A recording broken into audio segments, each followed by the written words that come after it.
9.5 Avenue West. Police blocked off that neighborhood around 8 last night as SWAT conducted a high-risk search warrant. They used a flash diversionary device to detain suspects without putting them in danger, they say.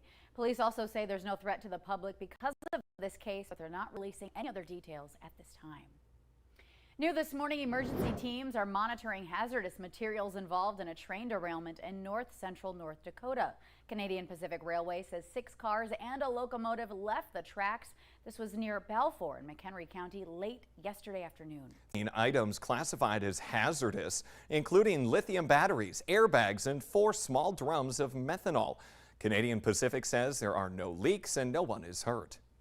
A Fargo man now back home after a car crashed through his apartment on Monday afternoon, sending him to the hospital. Now he says he did not want to appear on camera, but he is dealing with leg and back issues after the sudden surprise collision. Charges are still pending now for the driver, who has been identified as Jorge Sanchez. The Cass County, Minnesota Sheriff's Department is releasing pictures of a woman attacked by a black bear near Gull Lake last week. You can see those long claw marks on her arm. The woman was letting her dog out at the cabin when the bear came up and swiped at her multiple times. The DNR thinks that bear was likely startled by the dog. Time now for a look at our storm team forecast as we send things over to meteorologist Lisa Green. Good morning. Good morning. Today starting off quietly after the active weather we had last night. Here's our view in Fargo right now. You can even see the sun shining through some of those high thin clouds, creating sundogs this time of year. We're talking about summertime heat and sundogs in this view here in Fargo.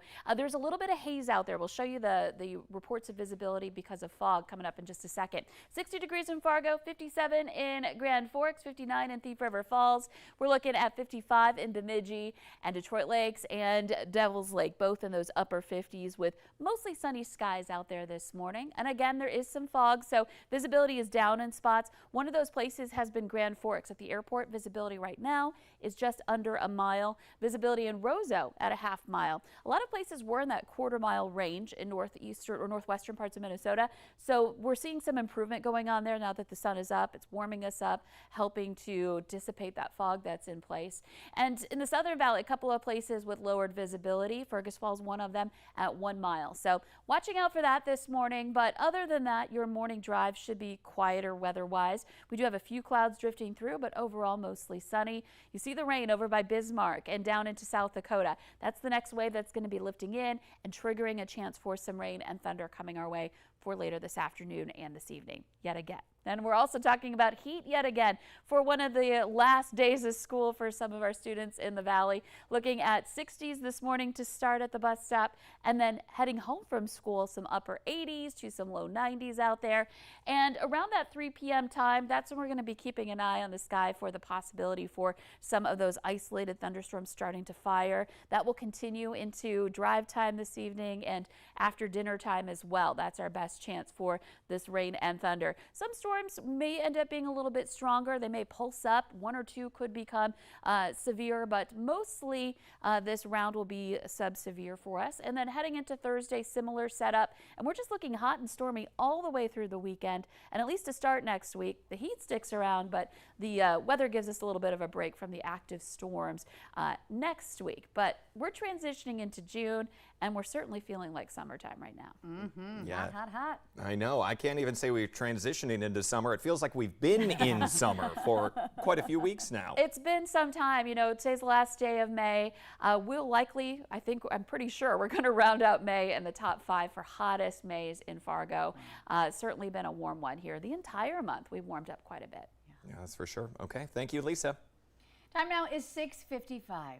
A small-town Minnesota teen now on the mend in a Twin Cities hospital after he suffered severe burns from a gasoline explosion last week. It happened at a gas station in Plummer, Minnesota, where 13-year-old Orion Rude was filling up his 3-wheeler. Authorities say the 3-wheeler was still running during that fill-up, and Orion was sitting on the seat when those gasoline fumes ignited. All I remember is seeing fire and just getting on the ground as fast as I could and taking everything off. Now doctors say Orion could go home as early as this week. He is still there recovering. A GoFundMe has been set up for the family's medical expenses. You can find that on our VNL News app. Just find and click on this story. Investigators are now looking for the cause of a fire in Stutsman County that destroyed 5 farm buildings. It was discovered around 8 Monday night near the town of Ypsilanti. Officials say a barn and 4 granaries were lost. No one was hurt. One man is in the Cass County Jail accused of calling in a bomb threat to the federal building in downtown Fargo on Sunday night. It's a story that we first told you about right here Monday on the Valley Today. The FBI says 39-year-old Christopher Finn is being held on terrorizing charges. On Sunday, employees at the federal building called police about a bomb threat they received online. Police searched the building but say they didn't find anything suspicious or any active threat. Oak Grove Lutheran School in Fargo is aiming to raise $26 million with a dream of $30 million for a major expansion project. The Valley Today's Nashay Taylor joining us live with the details on what big changes could soon be coming to the school. Good morning, Nashay. Good morning, Jordan and Ashland. So far, $22.5 million in gifts and pledges have been collected towards that $26 million goal. That's about 85%, or rather more than 85% of reaching that goal. Now, the expansion is expected to add 35,000 new square feet to its north campus and another 15,000 to its south campus. A new science, technology, engineering, and mathematics center would be built on the north campus, adding science labs and more classrooms.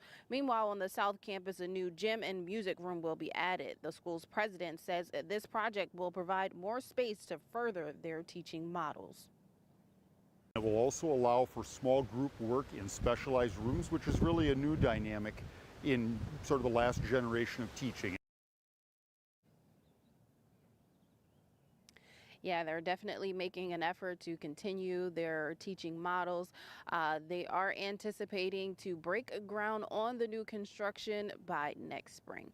Reporting live in Fargo, Nashay Taylor, Valley News Live. Yeah, an exciting time for Oak Grove future students. Thank you for that report this morning, Nashay.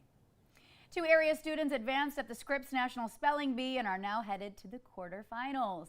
14-year-old Maximum Ketsoulis on your left is an 8th grader at Black Duck Public Schools in Beltrami County. 13-year-old Luna Gasevic goes to Ben Franklin Middle School in Fargo. She also competed in the national competition last year. Yesterday, Luna correctly spelled Selcus.